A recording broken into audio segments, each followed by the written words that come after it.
You won't keep all your gains from cutting, but if you do things right, you can at least minimize the muscle and strength loss. So I'll teach you how to do that right now. First of all, stay away from crash diets that have you dropping the calories excessively low, at least within the diet itself. That means no excessive deficits. The max you should be losing each week is 1 to 2 pounds of pure fat. Initially, there might be a water weight drop, but that's not the same as the body fat drop. So please pay attention to that and monitor your calories for a little bit. Don't just say, oh, I'm not going to eat. I don't feel like it. Yes, you'll lose weight quicker, but some of that is muscle. And the strength is going to drop really, really fast because you can't maintain your performance with a huge freaking deficit.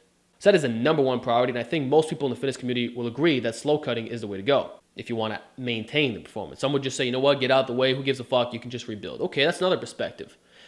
But you want to maintain as much as possible, right? Okay, slow cut.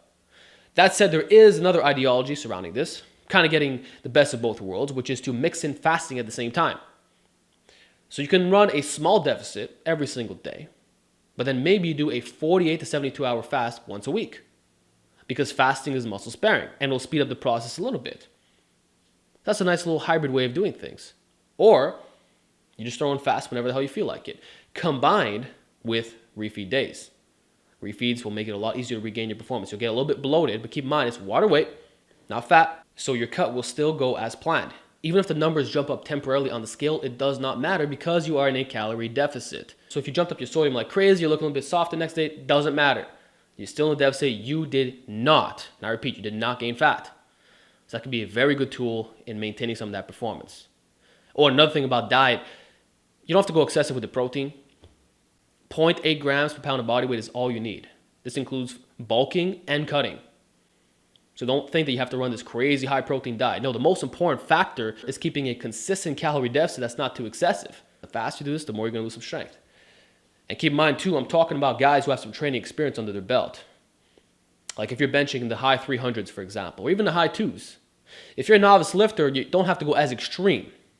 The variables can bend a little bit in a way that you can actually sometimes gain performance while you cut. And some guys still believe that's possible as an advanced lifter, which maybe to a certain extent you could do, but it certainly isn't optimal, and most are just trying to maintain their gains. That's what you're trying to do when you cut. But I'm going to say the vast majority of people who have a good amount of strength and size, you won't keep it all. That's why you got to do your best to minimize it with the slower route. So I say small deficit, slow cut, combined with some fasting in there too. Maybe 5 days at the absolute max, just saying. Now, another thing I want to talk about is the concept of diet breaks. Really got to give credit to Omar Isuf for this one. He made a really good video recently talking about this. Basically, if you want to keep your performance, it's cool to put your cut on hold temporarily, just so you can give yourself the psychological break for one. This is why a lot of strength athletes struggle, by the way, in addition to regaining a little bit of performance, because maintenance is actually really good. Hell, you can actually gain a little bit of weight back, just a tiny amount, with a high frequency program, for example. I made a segment a long time ago called the 2 times frequency bulk. Genius strategy, where you ramp up the calories temporarily, regain that performance, and then you go back to the cut. That works.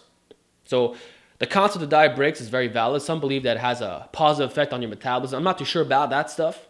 I'm kind of skeptical, to be honest with you. To me, it's more so the fact that you're getting a psychological break and it allows you to regain a little bit of performance, which obviously will extend the duration of the cut. But it's all good, right? You're taking it slowly anyway. You're trying to minimize the loss as much as possible. So there you have it. Try out diet breaks. Many would recommend 2 to 3 weeks of that. I think 2 is all you need though. Finally, in regard to training programs, I would tell you not to change what you're doing that much, except for some modifications. So don't go running a system that requires a lot of recovery, because you're just going to lose more strength. It doesn't make sense. So if you want to do small off junior on a cut, I think it's a terrible idea. Or any high frequency routine, would not recommend it for the most part, unless you really manage variables correctly. I say keep doing what you're doing. Don't go overboard. And stay away from certain things like 10 by 10 or crazy wave training. Keep it simple. And also like drop the volume back a little bit, or at least keep it consistent. And for intensity work, I would say that you don't have to do max effort training, because that is more stressful on your recovery. Cap it at 90% might allow you to maintain more of those strength gains. I can't confirm this. Might be bro science on my part, but I do think that because of the enhanced recovery, you'll be better off. So I would say leave it at a 9 instead of a 10. Should be good for that. And then the volume, no 10 by 10s. While do not use the maximum amount. Keep in mind, you can still maintain your strength with a lower volume approach. It may not be the most optimal way of getting the gains long term. Like eventually you're going to have to raise it in some type of way. And most periodization routines, they do something to manage that, but you're just trying to maintain. Your objective is to not lose what you already built. So you don't have to go balls to the wall. You don't have to go as crazy as you used to doing things. So stay away from excessively high volume and don't feel like you have to do balls to the wall max effort training 24/7. Of course, you can still utilize concurrent periodization. There's nothing wrong with that, but you got to manage the variables a little bit. Okay? And that's all there is to it. The last thing I would tell you is that you should also introduce some calisthenics, because that's one of the few things that's actually going to go up during your cut, at least for many of you, because your weight's going to be going down. So the leverages improve and it actually gets easier to do a lot of skill-based exercises and general moves like that. So your confidence is going to be kept high. And by the time you start focusing on your bulk again, or just eating a little bit more food, you're now going to have a new world of performance that's readily available. So to me, that's like a really nice bonus.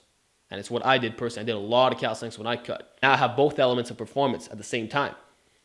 So you might as well. If you know for a fact that you're going to lose some performance on your weight training exercise and a little bit of muscle mass too, well, up your calisthenics game. This way there's something to be proud of. Plus, you're going to be way more fit. You can up the cardio, This way, like, you're really complete at the end of the day. So if you escape the idea that it has to be strength only or size only, and now you focus on other aspects of skill and general fitness, then you know what? It's not so bad. The concept of losing a bit of gains is not so bad, especially when you consider the fact that you will regain your numbers. It might take some time. Like the bench, it took me some months, man. It was a slow process, but definitely worth it. So my advice, don't stress, do your best, apply the strategies in this video, and at least you know that you're minimizing the loss of certain things while gaining in other ways. That's it, guys. Hope this was helpful. Give me your feedback down below, and I'll talk to you all next time.